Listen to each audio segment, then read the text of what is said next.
ನಮಸ್ಕಾರ ಸ್ನೇಹಿತರೆ, ಎಜುನೆಟಿಸ್ಗೆ ಸ್ವಾಗತ. ನಾನು ಮೃತ್ಯುಂಜಯ್ ಕಂಬೂರ್. 2023-24ನೇ ಸಾಲಿನ ಬಿಎಡ್ ಪ್ರವೇಶಾತಿಗೆ ಸಂಬಂಧಪಟ್ಟಂತೆ ಇವತ್ತು ಸೀಟ್ ಮೆಟ್ರಿಕ್ಸ್ ಅನ್ನ ಬಿಡುಗಡೆ ಮಾಡಿದ್ದಾರೆ. ಈ ಸೀಟ್ ಮೆಟ್ರಿಕ್ಸ್ ಅನ್ನ ಹೇಗೆ ನೋಡೋದು, ಏನೆಲ್ಲ ವಿವರಗಳಿದೆ, ಮುಂದಿನ ಪ್ರೊಸೆಸ್ ಏನಿರುತ್ತೆ, ಯಾರ್ಯಾರಿಗೆ ಈ ಅವಕಾಶವನ್ನ ಕೊಟ್ಟಿದ್ದಾರೆ, ಯಾರ್ಯಾರು ಆಪ್ಷನ್ ಎಂಟ್ರಿ ಮಾಡೋದಕ್ಕೆ ಅವಕಾಶ ಇದೆ ಇತ್ಯಾದಿ ವಿವರಗಳನ್ನ ತಿಳಿಸಿಕೊಡುವಂತಹ ಪ್ರಯತ್ನವನ್ನ ಈ ವಿಡಿಯೋ ಮೂಲಕ ಮಾಡ್ತಾ ಇದ್ದೀನಿ. ವಿಡಿಯೋ ಸ್ಟಾರ್ಟ್ ಮಾಡೋದಕ್ಕಿಂತ ಮುಂಚೆ ನೀವೇನಾದ್ರೂ ಎಜುನೆಟಿಸ್ಗೆ ಹೊಸಬರಾಗಿದ್ರೆ ಅಥವಾ ಇನ್ನೂವರೆಗೂ ಸಬ್ಸ್ಕ್ರೈಬ್ ಮಾಡಿಕೊಂಡಿಲ್ಲ ಅಂತಾದ್ರೆ ಸಬ್ಸ್ಕ್ರೈಬ್ ಆಗೋದನ್ನ ಮರಿಬೇಡಿ ಮತ್ತು ಮುಂದಿನ ಎಲ್ಲ ಅಪ್ಡೇಟ್ಸ್ಗಳಿಗಾಗಿ ನೋಟಿಫಿಕೇಶನ್ ಬೆಲ್ ಒತ್ತಿ ಆಲ್ ಅಂತ ಸೆಲೆಕ್ಟ್ ಮಾಡಿ. ಇಲ್ಲಿ ಗಮನಿಸ್ತಾ ಇದ್ರೆ BEd second round seat allotment ಅಂತ ಹೇಳಿ ಅದರಲ್ಲಿ ಬಿಎಡ್ 2023 ಅಂತ ಇದೆ. ಇನ್ಸ್ಟ್ರಕ್ಷನ್ ಟು ಕ್ಯಾಂಡಿಡೇಟ್ಸ್ ಅಂತ ಇದೆ. ಮೊದಲಿಗೆ ಇನ್ಸ್ಟ್ರಕ್ಷನ್ಸ್ ಅನ್ನ ನೋಡೋಣಂತೆ. ಸೊ ಇನ್ಸ್ಟ್ರಕ್ಷನ್ ನಲ್ಲಿ ಏನೇನು ಕೊಟ್ಟಿದ್ದಾರೆ ಅನ್ನುವಂಥ ವಿವರಗಳನ್ನ ನೋಡೋಣ. ಸೊ ಈಗಾಗಲೇ 2023-24ನೇ ಸಾಲಿನ ಫಸ್ಟ್ ರೌಂಡ್ ಮೆರಿಟ್ ಲಿಸ್ಟ್ ಮುಗಿತು. ಇದು ಸೆಕೆಂಡ್ ರೌಂಡ್ಗಾಗಿ ನಿಗದಿಪಡಿಸಿರುವಂತಹ ಒಂದಿಷ್ಟು ಅವಕಾಶಗಳು. 2023-24ನೇ ಸಾಲಿನ ಬಿಎಡ್ ಸರ್ಕಾರಿ ಕೋಟಾದ ಸೀಟುಗಳ ದಾಖಲಾತಿ ಪ್ರಕ್ರಿಯೆಗೆ ಸಂಬಂಧಪಟ್ಟಂತೆ ಎರಡನೇ ಸುತ್ತಿನ ಸೀಟು ಹಂಚಿಕೆ ಪ್ರಕ್ರಿಯೆಗಾಗಿ 7 ಮತ್ತು 8ನೇ ತಾರೀಕಿಗೆ ಆಪ್ಷನ್ ಎಂಟ್ರಿ ಮಾಡೋದಕ್ಕೆ ಅವಕಾಶ ಕೊಟ್ಟಿದ್ದಾರೆ. ಮೊದಲಿಗೆ ಗಮನಿಸಬೇಕು ಯಾರ್ಯಾರಿಗೆ ಅವಕಾಶ ಕೊಟ್ಟಿದ್ದಾರೆ.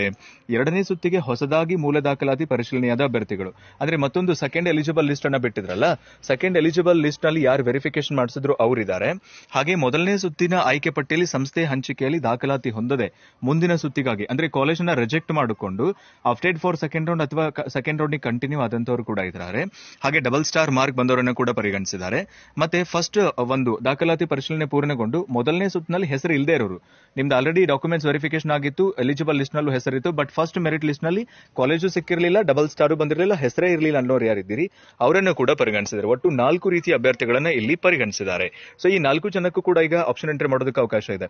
ಇನ್ನ ಯಾರ್ಯಾರ್ದು ಎಷ್ಟೆಷ್ಟು ಸೀಟ್ಗಳು ಉಳ್ಕೊಂಡಿದ್ದಾವೆ ಅನ್ನೋದನ್ನ ನೋಡ್ತಾ ಹೋಗೋಣಂತೆ. ಸೊ ಬೇರೆ ಬೇರೆ ಒಂದು ಕಾಲೇಜ್ಗಳಲ್ಲಿ ಬೇರೆ ಬೇರೆದಂತಹ ಸೀಟಿನ ಪ್ರಮಾಣವನ್ನ ನಾವು ಗಮನಿಸ್ತಾ ಇದ್ವಿ. Option entry for second round ಅಂತ ಏನ್ ಕಾಣಿಸ್ತಿದೆ ಅದರ ಮೇಲೆ ಕ್ಲಿಕ್ ಮಾಡ್ಕೊಳ್ತಾ ಇದೀನಿ. ಅದ್ರ ಮೇಲೆ ಕ್ಲಿಕ್ ಮಾಡ್ಕೊಂಡು ಇಲ್ಲಿ ಕೆಳಗಡೆ ಗಮನಿಸ್ತಾ ಇದ್ರಿ ಆರ್ಟ್ಸ್ ರಿಮೈನಿಂಗ್ ಸೀಟ್ ಅಂತ ಇದೆ, ಸೈನ್ಸ್ ರಿಮೈನಿಂಗ್ ಸೀಟ್ ಅಂತ ಇದೆ. ಸೊ ಇಲ್ಲಿ ಆರ್ಟ್ಸ್ ರಿಮೈನಿಂಗ್ ಸೀಟ್ ಮೇಲೆ ಕ್ಲಿಕ್ ಮಾಡ್ಕೊಳ್ತಾ ಇದ್ರಿ. ರಿಮೈನಿಂಗ್ ಸೀಟ್ ಅಂದ್ರೆ ಸೀಟ್ ಮೆಟ್ರಿಕ್ಸ್, ಎಷ್ಟು ಸೀಟ್ಗಳು ಉಳ್ಕೊಂತು ಆಯಾ ಕಾಲೇಜ್ಗಳಲ್ಲಿ ಅಂತ. ಗಮನಿಸ್ತಾ ಇದ್ರಿ ಬೆಂಗಳೂರು ಅರ್ಬನ್ ಅಲ್ಲಿ 6/1/2024 ಮಧ್ಯಾಹ್ನ 2 ಗಂಟೆ ಅಷ್ಟೊತ್ತಿಗೆ ಇಷ್ಟೆಲ್ಲ ಸೀಟ್ಗಳು ಉಳ್ಕೊಂಡಿದೆ. ಉದಾಹರಣೆಗೆ ಸೀರಿಯಲ್ ನಂಬರ್ 8 ಇದೆ ಕಾವೇರಿ ಬಿಎಡ್ ಕಾಲೇಜ್ ಅಲ್ಲಿ, ಒಟ್ಟು 7 ಜಿಎಂಎಲ್ ಇದೆ. ಹಾಗೆ ಬೇರೆ ಬೇರೆ ಕ್ಯಾಟಗರಿನಲ್ಲಿ 2A 2B 3A 3B ನಲ್ಲಿ ಬೇರೆ ಬೇರೆ ಆದಂತಹ ಸೀಟುಗಳನ್ನು ನಾವು ಗಮನಿಸ್ತಾ ಇದ್ವಿ.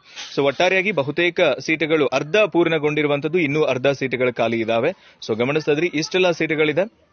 ಇದು ಕಾಲೇಜ್ ವಾರು ಡಿವೈಡ್ ಆಗ್ತಾ ಹೋಗುತ್ತೆ, ಕಾಲೇಜ್ ವಾರು ಬದಲಾವಣೆಗೆ ಒಳಪಟ್ಟಿರುತ್ತೆ. ಪ್ರತಿಯೊಂದು ಜಿಲ್ಲೆನಲ್ಲಿ ಕೂಡ ಕಾಲೇಜ್ಗಳನ್ನ ನಾವು ಗಮನಿಸ್ತಾ ಇರ್ತೀವಿ. ಸೊ ಬೇರೆ ಬೇರೆ ಜಿಲ್ಲೆಗಳಲ್ಲಿ ಬೇರೆ ಬೇರೆ ನಂಬರಿನ ಸಂಖ್ಯೆಗಳನ್ನು ನಾವು ಗಮನಿಸ್ತಾ ಇರ್ತೀವಿ. ಯಾವ್ಯಾವ ಕಾಲೇಜಲ್ಲಿ ಎಷ್ಟೆಷ್ಟು ಸೀಟುಗಳು ಉಳ್ಕೊಂಡಿದೆ ಅನ್ನೋದನ್ನ ನೀವೇ ಸ್ವತಃ ನೋಡಿಕೊಂಡು ಇಲ್ಲಿ ಆಪ್ಷನ್ ಎಂಟ್ರಿನ ಮಾಡಬೇಕಾಗುತ್ತೆ. ನಾನು ಮುಂಚೆನೇ ಹೇಳಿದ್ದೆ ನಿಮಗೆ, ಆಪ್ಷನ್ ಎಂಟ್ರಿ ಮಾಡುವ ಸಂದರ್ಭದಲ್ಲಿ ನೀವು ಯಾವ್ಯಾವ ಕಾಲೇಜಲ್ಲಿ ಎಷ್ಟೆಷ್ಟು ಸೀಟುಗಳು ಉಳ್ಕೊಂಡಿದೆ ಅನ್ನೋದನ್ನ ನೋಡಿಕೊಂಡೇ ಮಾಡಿ ಅಂತ ಹೇಳಿ. ಸೊ ಧಾರವಾಡದ ನೋಡ್ತಾ ಇದ್ರಿ ಅಲ್ಮಿಜಾನಲ್ಲಿ 9 ಇದೆ, ಜಿಎಂ ಅಲ್ಲಿ 2A ನಲ್ಲಿ 2 ಇದೆ, 2B ನಲ್ಲಿ 1 ಇದೆ, 3B ನಲ್ಲಿ 2, ಆಮೇಲೆ ST ನಲ್ಲಿ 1 ಇದೆ. ಸೊ ಇಷ್ಟು ಸೀಟುಗಳು ಉಳ್ಕೊಂಡಿರುವಂತದನ್ನ ಗಮನಿಸ್ತಾ ಇದ್ವಿ. ಬೇರೆ ಬೇರೆ ಕಾಲೇಜುಗಳಿಗೆ ಸಂಬಂಧಪಟ್ಟಂತೆ ಬೇರೆ ಬೇರೆ ಸಂಖ್ಯೆಗಳನ್ನು ನಾವಿಲ್ಲಿ ಗಮನಿಸ್ತಾ ಇದ್ವಿ. ಆ ಸಂಖ್ಯೆವಾರು ನೀವು ಕಾಲೇಜ್ಗಳನ್ನ ಆಯ್ಕೆ ಮಾಡ್ಕೊಳ್ಳೋದಕ್ಕೂ ಕೂಡ ನಿಮ್ಗೀಗ ಅವಕಾಶ ಸಿಗ್ತಾ ಇರುವಂತದನ್ನ ಗಮನಿಸ್ತಾ ಇದ್ವಿ. ಇದು ಸೀಟ್ ಮೆಟ್ರಿಕ್ಸ್. ಮೊದಲಿಗೆ ಇದನ್ನ ನೋಡ್ಕೊಳ್ಳಿ. ಫಸ್ಟ್ ಗೆ ಆರ್ಟ್ಸ್ ನೋಡ್ಕೊಳ್ಳಿ, ಆರ್ಟ್ಸ್ ದವರಾಗಿದ್ರೆ ಆರ್ಟ್ಸ್ ಕಾಮರ್ಸ್ ಒಂದರಲ್ಲಿ ಇರುತ್ತೆ. ಅಂಡ್ ಸೈನ್ಸ್ ಅವರಾಗಿದ್ರೆ ಅಂದ್ರೆ ಸೈನ್ಸ್ ಕೂಡ ನೋಡ್ಕೊಳ್ಳಿ. ಆರ್ಟ್ಸ್ ಮತ್ತೆ ಸೈನ್ಸ್ ನೋಡಿಕೊಂಡು ಯಾರ್ಯಾರಿಗೆ ಅವಕಾಶ ಇದೆ ಅನ್ನೋದನ್ನ ಕೂಡ ನೀವು ಈಗಾಗಲೇ ನೋಡಿದ್ರಿ. ಸೀಟ್ ಮೆಟ್ರಿಕ್ಸ್ ಅನ್ನ ನೋಡ್ಕೊಂಡು ನಂತರದಲ್ಲಿ ನೀವೇನ್ ಮಾಡ್ಬೇಕಾಗುತ್ತೆ ಅಂತಂದ್ರೆ ಆಪ್ಷನ್ ಎಂಟ್ರಿನ ಕೂಡ ಮಾಡ್ಬೇಕಾಗುತ್ತೆ. ಸೊ ಆಪ್ಷನ್ ಎಂಟ್ರಿ ಮಾಡೋದು ಹೆಂಗಂತ ನಿಮ್ಗೆ ಗೊತ್ತಿದೆ. ಕ್ಲಿಕ್ ಹಿಯರ್ ಟು ಲಾಗಿನ್ ಅಂತ ಇದೆ. ಲಾಗಿನ್ ಮಾಡ್ಬಿಟ್ಟು ನೀವು ನಂತರದಲ್ಲಿ ಏನ್ ಮಾಡ್ಬೇಕಾಗುತ್ತೆ ಅಂತಂದ್ರೆ ನೀವು ನಿಮ್ಮ ಆಪ್ಷನ್ ಎಂಟ್ರಿನ ಕೂಡ ಮಾಡೋದಕ್ಕೆ ಅವಕಾಶ ಇದೆ. ಲಾಗಿನ್ ಆಗಿದೆ, ಗಮನಿಸ್ತಾ ಇದ್ರಿ. ಸೊ ಅಗೇನ್ ಇಲ್ಲಿ ಏನ್ ಮಾಡಬಹುದು ನೀವಂದ್ರೆ ಮತ್ತಷ್ಟು ಕಾಲೇಜ್ಗಳನ್ನ ಆಯ್ಕೆ ಮಾಡ್ಕೊಳ್ಳೋದಕ್ಕೆ ನಿಮ್ಗೆ ಅವಕಾಶ ಸಿಗ್ತಾ ಇರುವಂತದ್ದು. ಸೊ ಇದಕ್ಕೆ ಸಂಬಂಧಪಟ್ಟಂತೆ ಸಪರೇಟ್ ವಿಡಿಯೋಗಳನ್ನ ನಾನು ಮಾಡ್ತೀನಿ. ಆರ್ಟ್ಸ್ ರಿಮೈನಿಂಗ್ ಸೀಟ್ಸ್ ಇರಬಹುದು, ಸೈನ್ಸ್ ರಿಮೈನಿಂಗ್ ಸೀಟ್ಸ್ ಇರಬಹುದು, ಇನ್ಸ್ಟ್ರಕ್ಷನ್ಸ್ ಇರಬಹುದು, ಇತ್ಯಾದಿ ವಿವರಗಳನ್ನ ಟೆಲಿಗ್ರಾಮ್ ನಲ್ಲಿ ಅಪ್ಲೋಡ್ ಮಾಡಿ ನಿಮಗೆ ಲಿಂಕ್ ಅನ್ನ ಡಿಸ್ಕ್ರಿಪ್ಷನ್ ನಲ್ಲಿ ಕೊಟ್ಟಿದ್ದೀನಿ, ಹಾಗೆ ಕಮೆಂಟ್ ಬಾಕ್ಸ್ ಅಲ್ಲಿ ಕೂಡ ಕೊಟ್ಟಿದ್ದೀನಿ.